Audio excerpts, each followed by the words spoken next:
Bienvenidos nuevamente, queridos amigos, hermanos y estudiantes de la palabra de Dios. Nos encontramos entonces aquí en este libro de Coheleth, el predicador, aquel que trae la palabra de Dios a los oídos de los verdaderos creyentes, a los oídos de aquellos elegidos, aquellos de ustedes que quieren saber en estos últimos días qué es lo que va a pasar. Antes de continuar, entonces le vamos a pedir al Dios Todopoderoso, creador de los cielos y de la tierra, creador de nuestras almas, el autor de este libro, el autor del plan, el autor de los últimos días. Todo esto que sucede es porque Él, el Padre, Dios Todopoderoso, lo permite. Lo único que tenemos que hacer es seguir su plan, conocerlo a Él un poco más.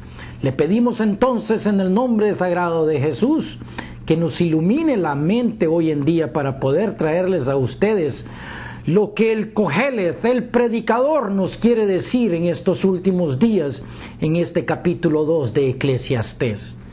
Abran sus Biblias entonces y vamos a continuar en ese capítulo 2, versículo 11 nos habíamos quedado, donde el rey Salomón nos dice que en verdad todo lo que hace el hombre bajo el sol es vanidad. ¿Por qué? En primer lugar, no acatamos las instrucciones que están escritas en el libro. En segundo lugar, de los pocos que existen que acatan, muchos escuchan y no hacen.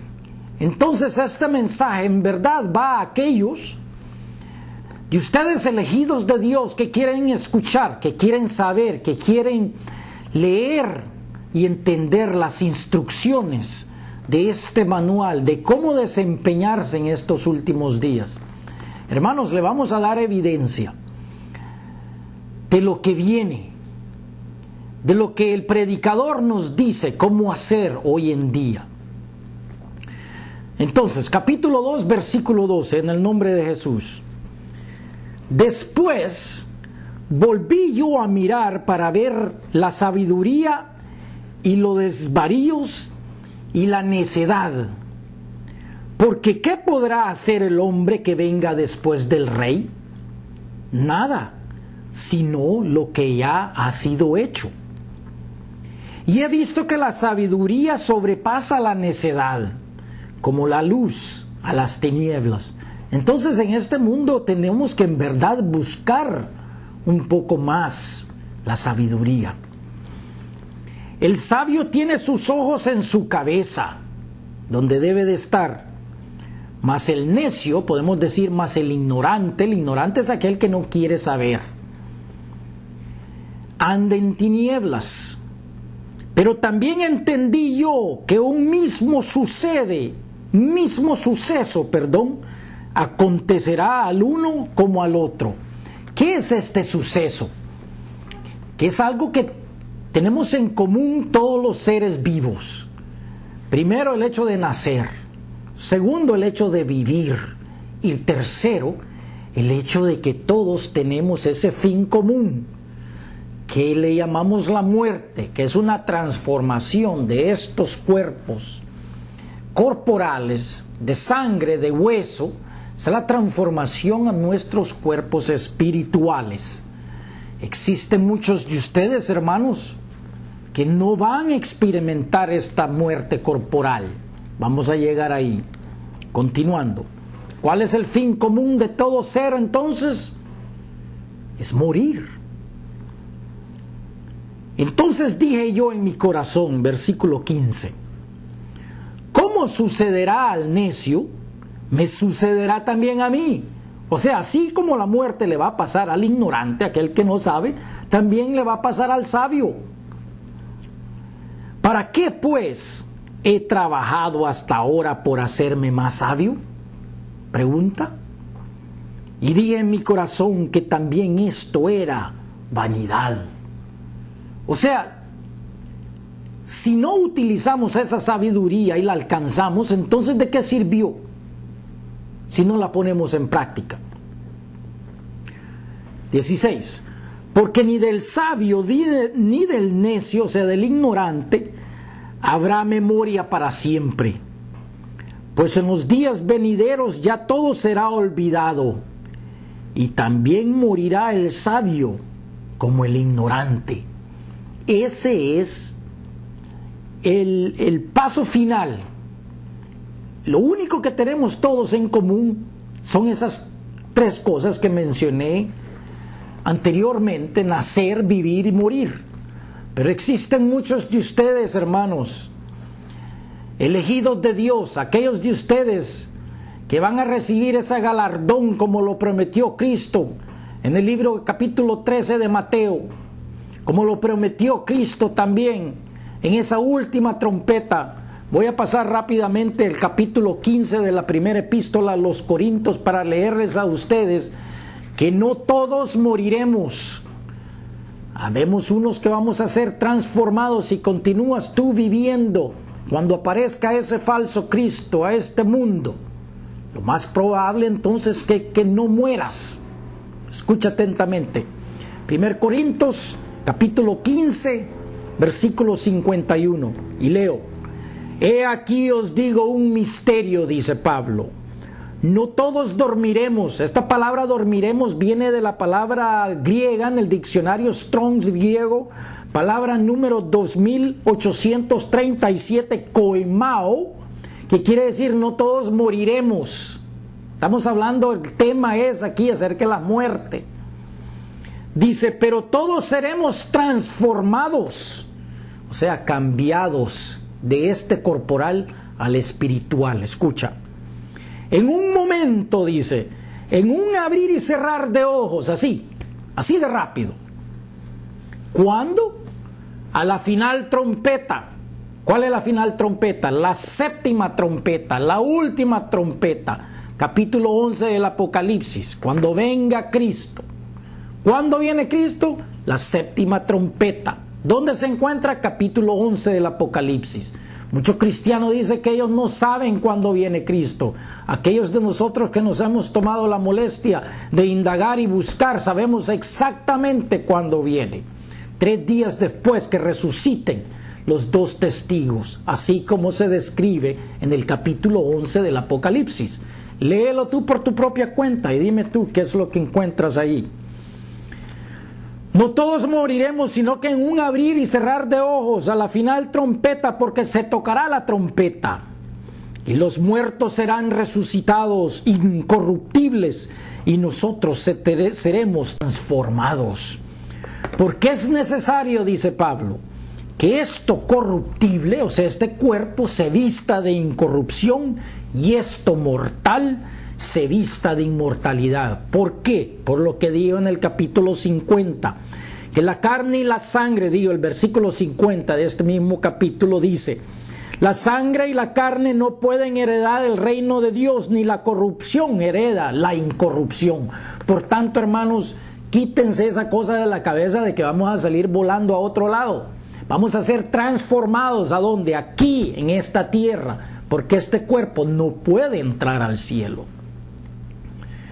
Ok, para que nos demos cuenta cuándo es que viene Cristo, y no solamente, sino que también existen unos de ustedes elegidos hermanos en Cristo que no van a experimentar la muerte. Ahí está su documentación, no te preocupes por nada, sigue estudiando el libro de Eclesiastés, que te va a dar la pauta cómo vivir y cómo ser feliz en estos últimos días. Tú tienes un destino, hermano, úsalo, clámalo, porque es la recompensa que te está dando el Señor. Continuando, capítulo 2, Eclesiastés, versículo 17. Continúa el rey Salomón. Aborrecí por tanto la vida, dice, porque la obra que se hace debajo del sol me era fastidiosa. Tarde o temprano todo hombre que trabaja se va a cansar de su obra. Nos fastidiamos de eso después de un tiempo. Continuando. Por cuanto todo es vanidad y aflicción de espíritu. ¿Me entiendes? Si tú te decides por tu propia cuenta hacer una actividad sin incluir a Dios, tarde o temprano esa actividad se va a hacer fastidiosa. No importa lo que hagas tú. Pero si invocas el nombre de Jesús y del Dios Todopoderoso en tus actividades, si le preguntas a ellos que te iluminen y que te den la sabiduría para hacer esa actividad, hermanos, lo más probable es que tengas felicidad en lo que haces. Continuando. La futilidad de afanarse por acumular los frutos del trabajo es algo fútil. Seguir al viento, ¿lo podemos alcanzar? ¿Lo podemos acumular? No. 18. Asimismo, pues, aborrecí todo mi trabajo que había hecho debajo del sol, el cual tendré que dejar a otro que vendrá después de mí. Los padres se afanan hoy en día para dejar una herencia a los hijos. Ni los hijos lo trabajaron, y el padre en verdad no tiene la obligación de dejar esa herencia a sus hijos. Escuchemos atentamente qué es lo que dice el rey Salomón acerca de esto. Y quién sabe si será sabio o necio o ignorante el que se enseñoreará de todo mi trabajo. O sea, aquel que se lo voy a dejar, ¿qué sé yo si esa persona va a ser sabio o va a ser ignorante o va a ser necia? Y el que ocupé debajo del sol mi sabiduría. O sea, todo aquel hombre que trabaja, que ha acumulado alguna riqueza, lo hace con trabajo duro y con un poco de sabiduría. Pero ¿qué sabe él de aquellos herederos que van a hacer con esa riqueza o con esa herencia? No se sabe. Esto también, dice el rey, es vanidad y aflicción de espíritu. Volví, por tanto, a desesperanzarse mi corazón acerca de todo el trabajo en que me afané. O sea, se dio cuenta él, ¿verdad?, que aquellos a quien les iba a dejar su riqueza, en verdad no lo aprecian, y lo gastan y lo destruyen. Las riquezas por lo general se terminan en la segunda generación. Uno construye, otro lo despilfarra, la tercera generación ya ni existe la riqueza.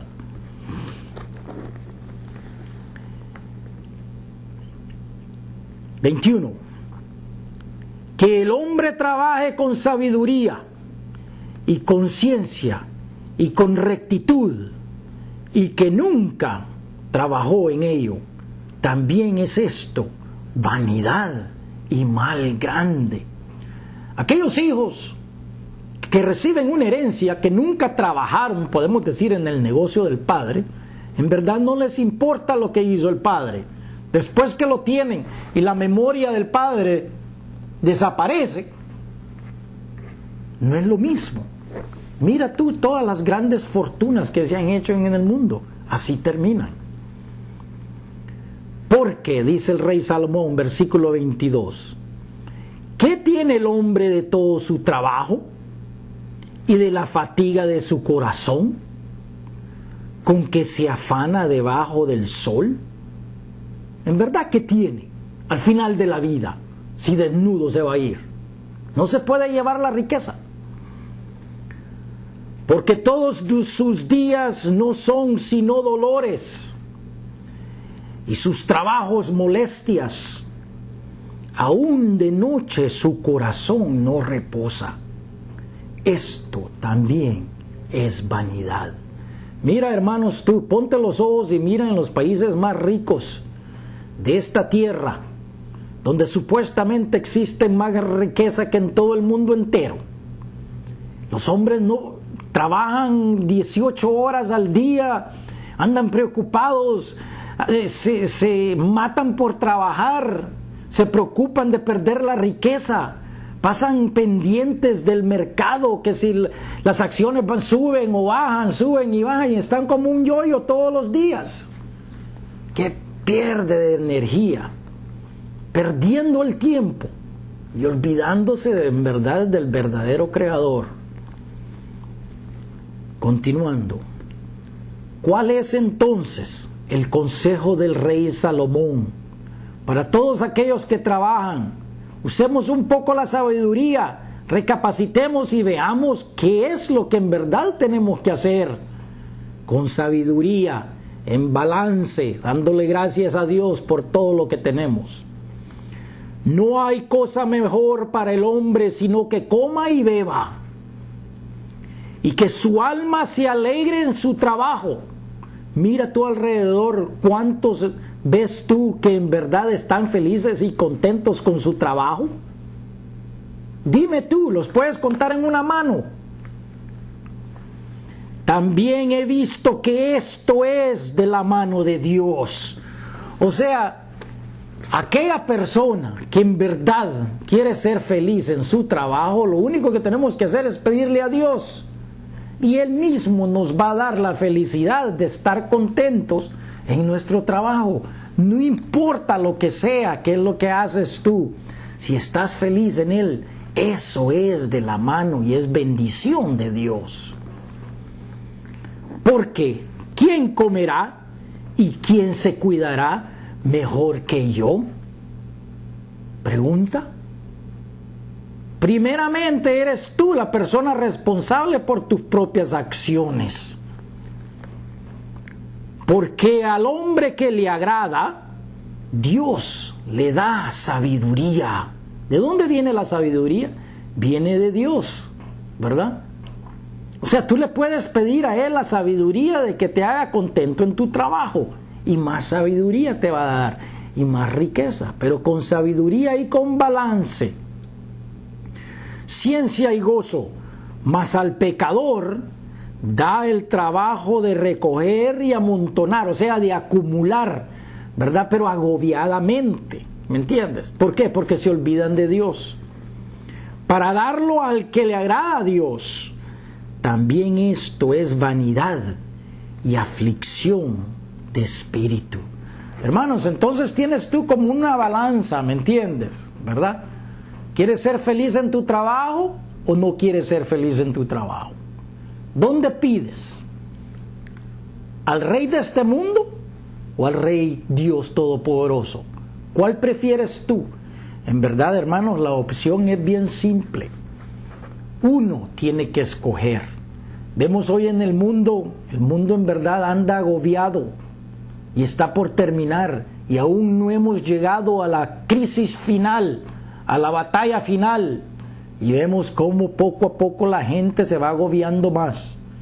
Elegidos de Dios, ponte tú los oídos y escucha lo que el predicador dice, la sabiduría que trae Dios a los hombres hoy en día.